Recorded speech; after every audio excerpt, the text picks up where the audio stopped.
क'क्राझारनिफ्राय मा होनो मार्चबादसिम बिटिसिआव हाबखानाय रायजो राजा बा बिपिएफनि सापर्टारफ्रा बिपिएफखौ जेसेबां बाख्नायना लायो लाथों मा बुंना लायो लाथों आंहा बेयाव बुंनो गोनां गैया।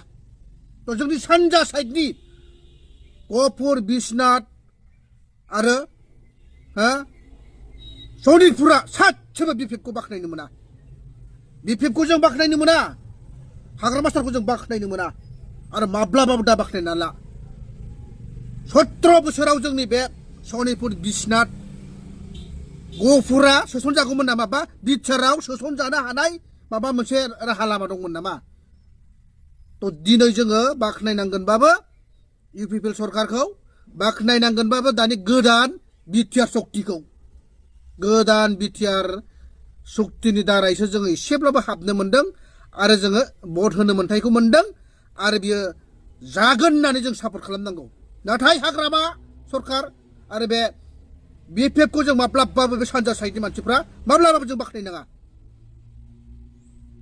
जों बाख्नायबा प्रमद सारखौ सैयाब्लाबो इउपिपिएलखौ सैयाब्लाबो गोदानै जितु शक्ति एसेब्लाबो जाबाय बिटिआर शक्ति बेखौसो जोङो बाख्नायनांगोन। रुलिं सरकाराव सोर दङ? बिपिएफ सरकारा दङ।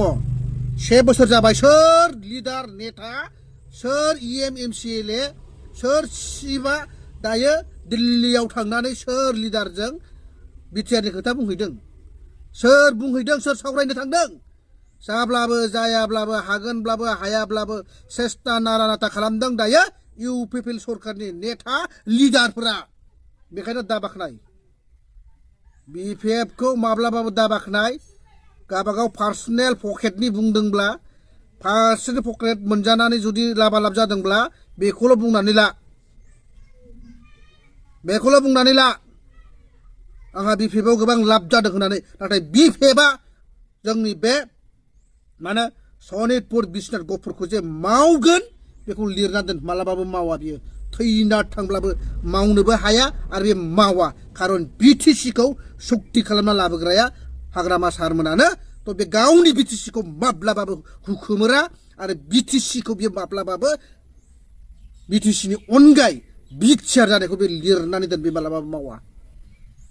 तो सानैसो बिपिएफनि सापर्टार नोंथांमोन, बिपिएफआ मा मावदों बेखौ बुं जोंहा बादा गैया। नाथाय नोंथांमोना दासिमबो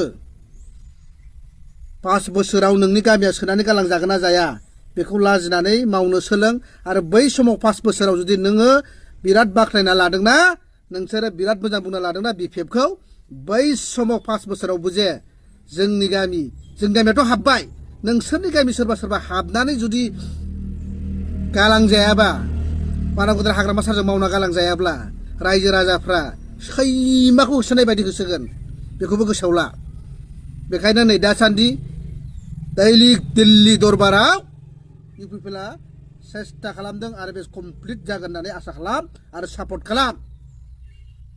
हाग्रामा सारा लिरनानै दोन, बेखौ आङो बुंनानै होनो हायो।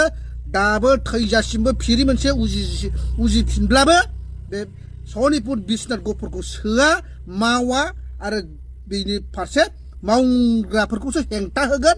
आरो बे जेब्लायबो बिनि सायाव बेहा जेबो 1 एंसिबो साननो थाखाय सम गैया। गोसोआव ला सानजा साइडनि गहपुर सनितपुर बिश्वनाथाव थानाय रायजो राजाफोर। जोंहा शकिं सारा मा बुंखोलाय नोंथांमोना खोनाखाबाय नङा होनबा? ओमफ्राय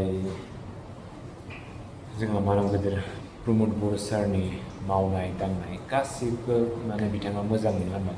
ओरैबायदि बाख्नाय बिथाङा। ओमफ्राय नोंथांमोनाथ' दहायनि बुंनाय राव खोनाखाबाय निसय। ओमफ्राय जाय बिपिएफ दोलो मोजां मोनग्रा बिथांमोनाथ' बेखौ सैखायानो होनबा। ओमफ्राय बिथांखौ गोबां मानसिफ्रानो फन बुहरो, बायदिसिना बुंहरो। ओमफ्राय सनितपुर बिश्वनाथ बेफोरबायदि गामि सोसनजानायफोरखौ लानानै, ओमफ्राय जिहेतु दिल्लीयाव थांनानै दिनै एनडिएफबिफोरनि केडारफोरनि जिहेतु केसनि रायलायनाय 125 एमेन्डमेन्ट बिलनि बागै नङा होनबा, बिथाङा गोबां बाथ्रा बुंदों। ओमफ्राय नोंथांमोना निसय खोनाखाबाय। ओमफ्राय माबायदि मोनदों बिथांनि बुंनायखौ, शकिं सार बुंनायनि जिहेतु राव, नोंथांमोना माबायदि मोनदों कमेन्ट सेक्सनाव खिन्थाबानो जाबाय।